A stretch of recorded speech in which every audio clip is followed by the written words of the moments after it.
Salam sejahtera bagi kita semua. Jumpa kembali dengan saya Bung Johan dalam Apologetika Kristen Indonesia, mencerahkan dan menerangi. Adapun judul bahasan kita kali ini adalah viral artis Syahrini mengatakan Yesus punya keterbatasan, lapar, haus, tidur, sedangkan Tuhan selalu sempurna. Bapak, Ibu, saudara-saudari yang baik hatinya, di penghujung bulan Desember 2023, umat Kristen dikejutkan dengan unggahan seorang artis bernama Syahrini yang dimuat dalam portal berita online salah satunya suara.com. Mengutip dari suara.com, Syahrini mengatakan begini, bagaimanapun di dalam kitab suci, Yesus lahir, makan, tidur, berdoa, dan punya keterbatasan pengetahuan. Sementara Islam mengajarkan bahwa Tuhan selalu sempurna. Selanjutnya mengatakan bahwa umat Kristen harus menanyakan kembali gagasan tentang Tuhan. Ungkapan dalam unggahan Syahrini lebih lanjut. Kata Syahrini menurut suara.com, umat Kristen harus bertanya pada diri sendiri, apakah gagasan tentang Tuhan dulunya adalah seorang anak yang lemah dan tidak berdaya, yang tidak dapat bertahan hidup tanpa makanan, minuman, atau tidur sama dengan Tuhan yang Maha Kuasa yang dijelaskan dalam Perjanjian Lama? Tentu saja tidak, lanjut kutipan tersebut. Bapak, Ibu, saudara-saudari yang saya kasihi, kita tidak usah marah-marah terhadap Syahrini yang berkomentar seperti itu, karena memang dia baru tahu sebatas itu. Justru kita harus berdoa bagi mereka dan kasihan sama orang-orang yang seperti ini. Kalau saya melihat Syahrini mungkin mewakili banyak orang lainnya yang membutuhkan penjelasan seputar Yesus Kristus.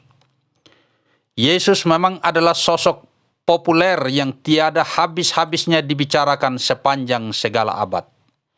Mungkin saja Syahrini ini memang sedang belajar tentang agama dan kekristenan. Dia penasaran dan ingin tahu lebih banyak tentang Yesus. Satu-satunya tokoh istimewa di bawah kolong langit ini yang tidak lahir dari hasil hubungan suami istri. Karena itu, kita sebagai orang-orang percaya punya kewajiban untuk menjelaskan hal tersebut dari sudut pandang iman Kristiani dengan benar.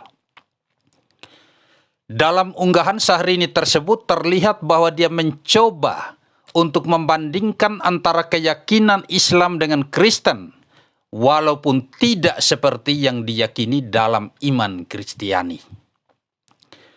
Syahrini menyampaikan agar kekristenan bertanya kepada diri sendiri soal gagasannya tentang ketuhanan.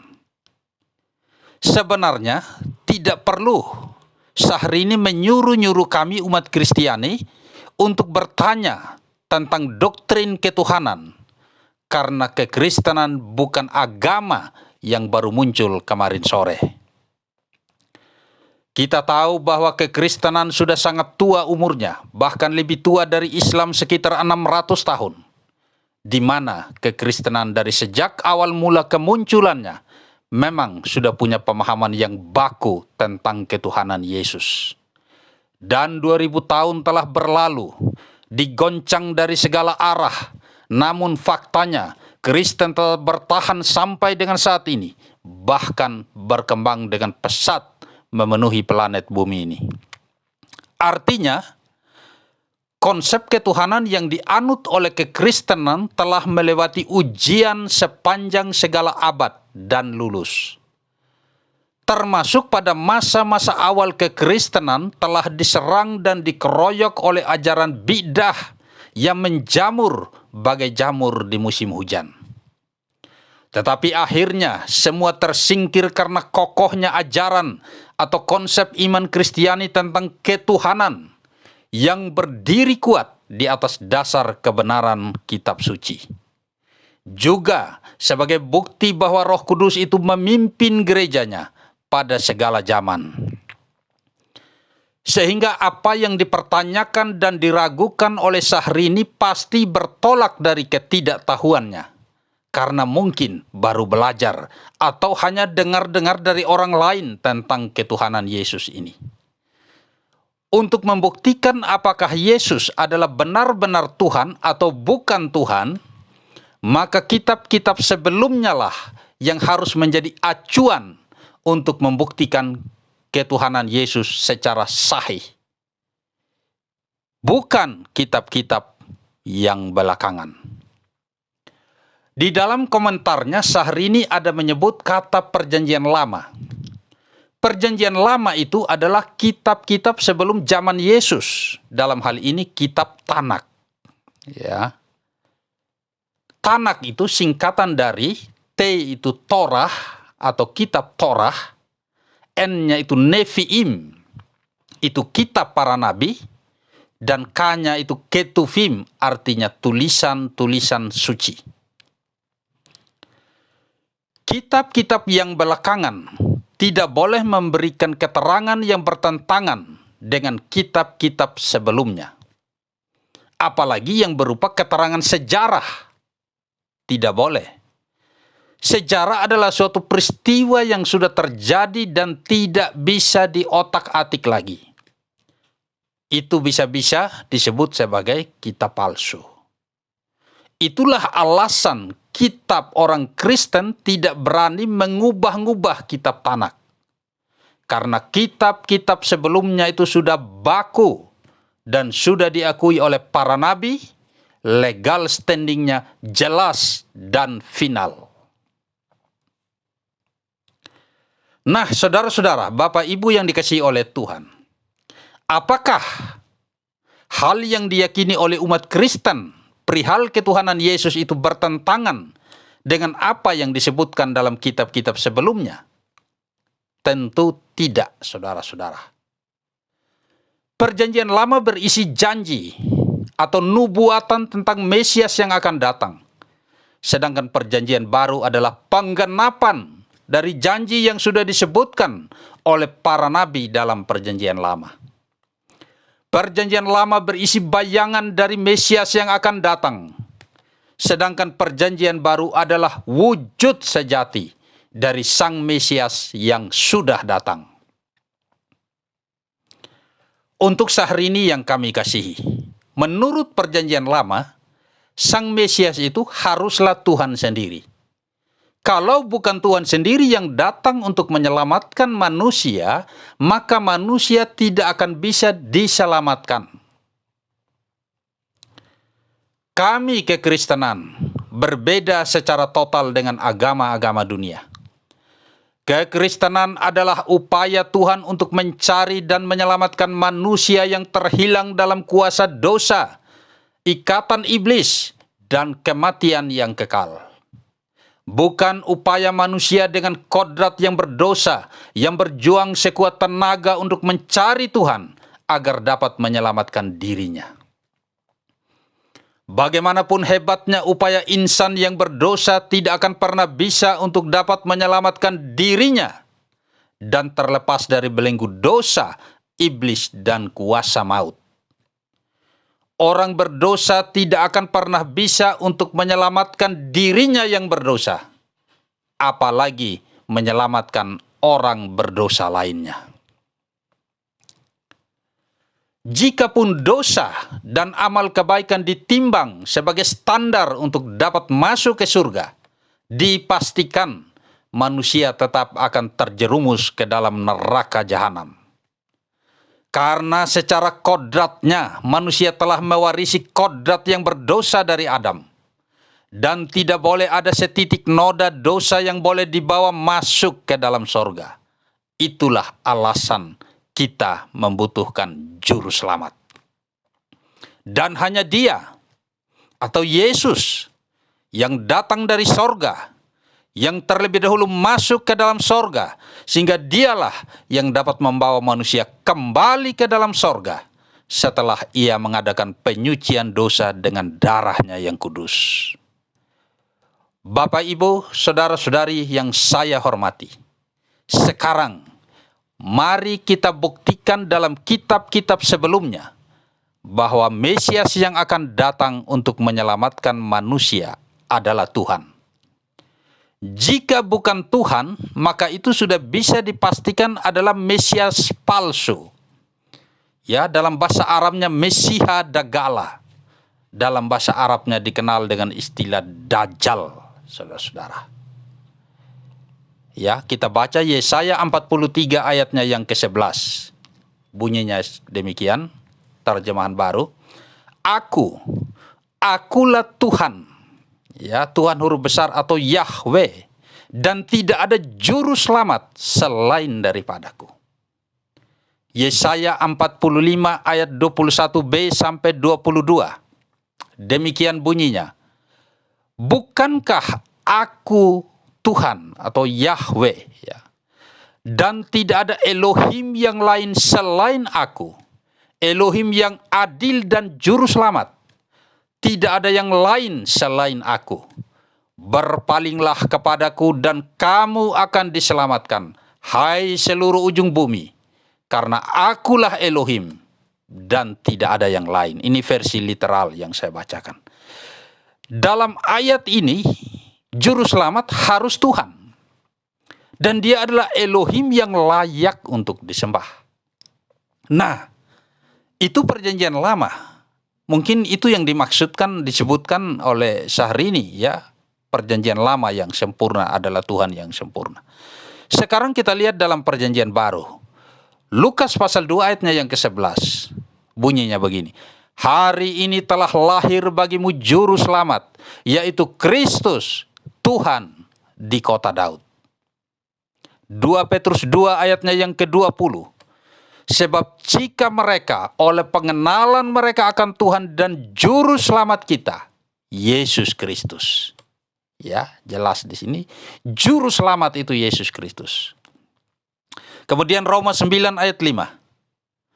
Mereka adalah para bapa leluhur yang daripadanya datang Mesias atau Kristus secara jasmani, yang adalah Elohim atas semua, yang harus disembah sampai selama-lamanya. Amin, ya. Itu versi dari Indonesian Modern Bible.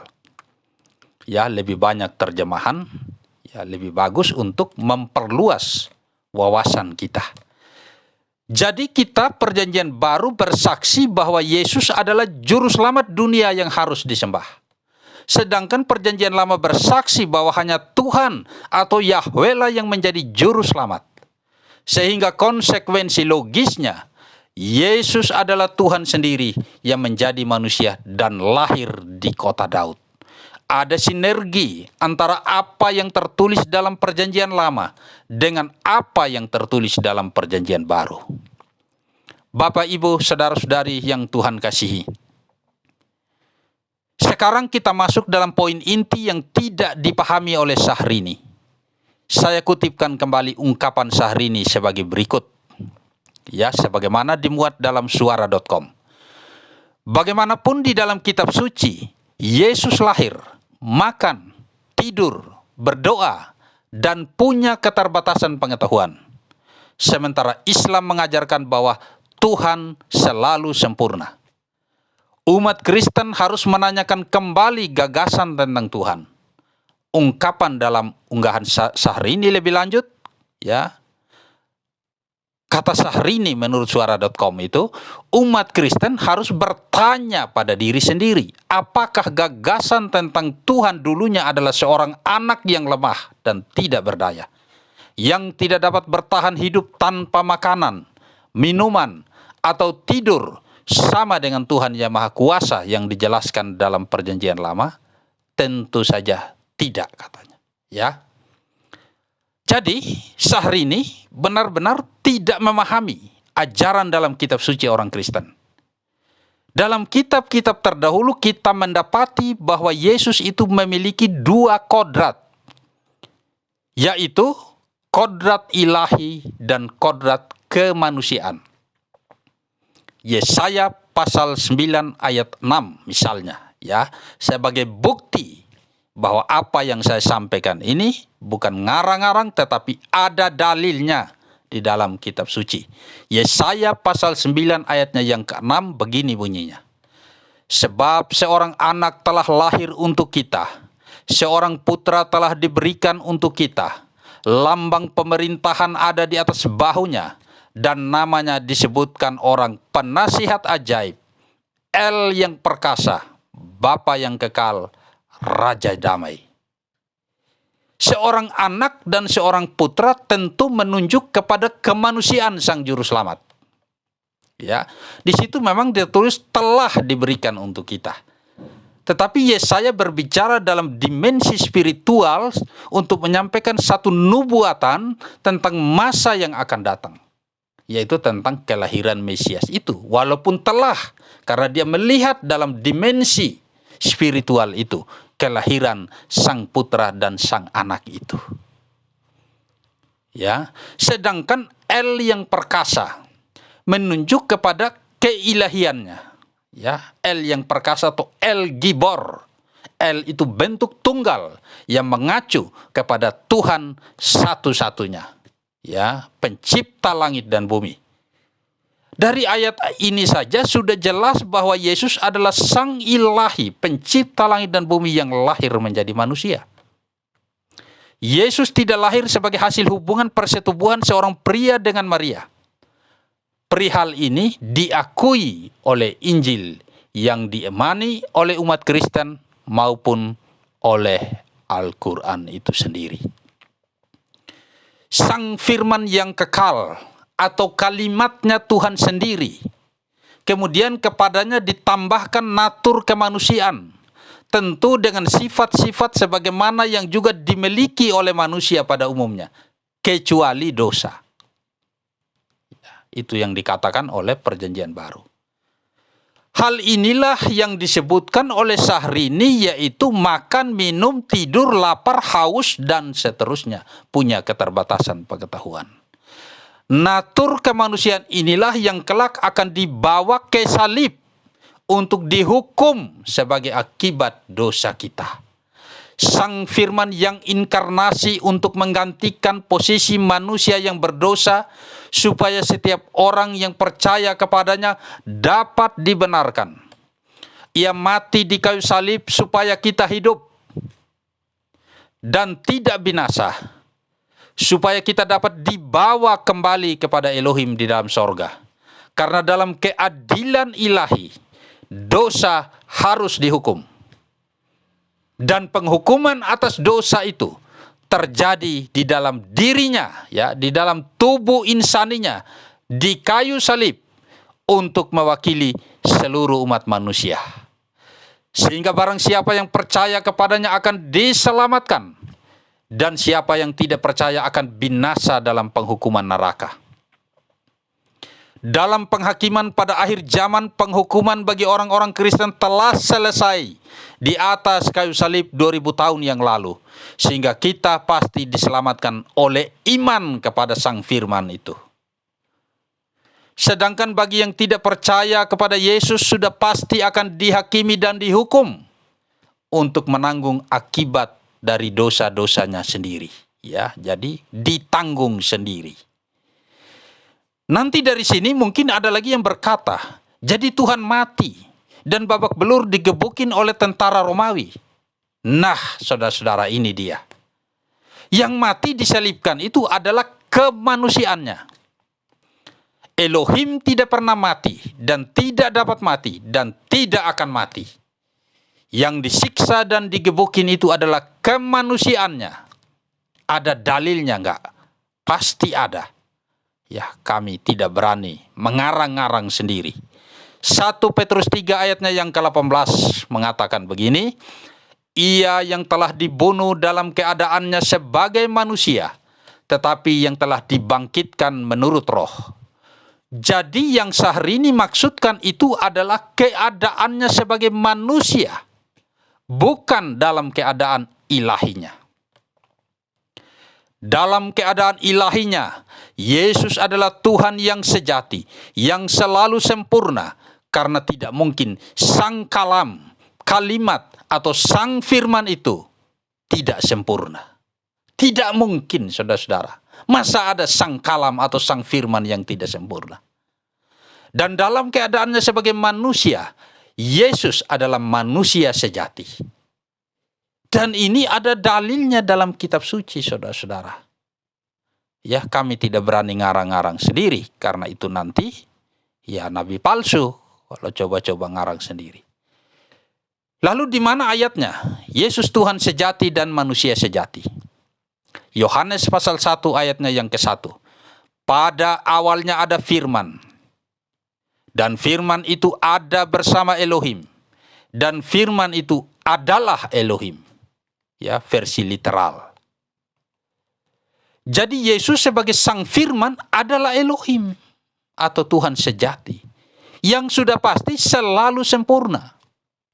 Tidak mungkin tidak sempurna. Dan tidak mungkin sang firman itu bukan Tuhan. Kalau sang firman bukan Tuhan, maka akan ada bagian dalam diri Tuhan yang bukan Tuhan. Karena sang firman itu satu atau ekat di dalam Elohim. Dan sebaliknya tidak mungkin Tuhan yang Maha Kuasa itu tak punya firman, tak punya kalimat, tak punya kalam di dalam dirinya. Tak mungkin. Tuhan model apa yang tak punya firman? Ya, yang Tuhan yang tak punya firman itu adalah Tuhan palsu, sudah pasti. Dan sang kalam atau sang firman itu tidak diciptakan. Bukan ciptaan. Dia sudah ada dengan sendirinya di dalam Elohim yang satu itu. Dan sudah pasti sang firman itu adalah pencipta. Karena dengan firmanlah Elohim menciptakan langit dan bumi dengan segala isinya.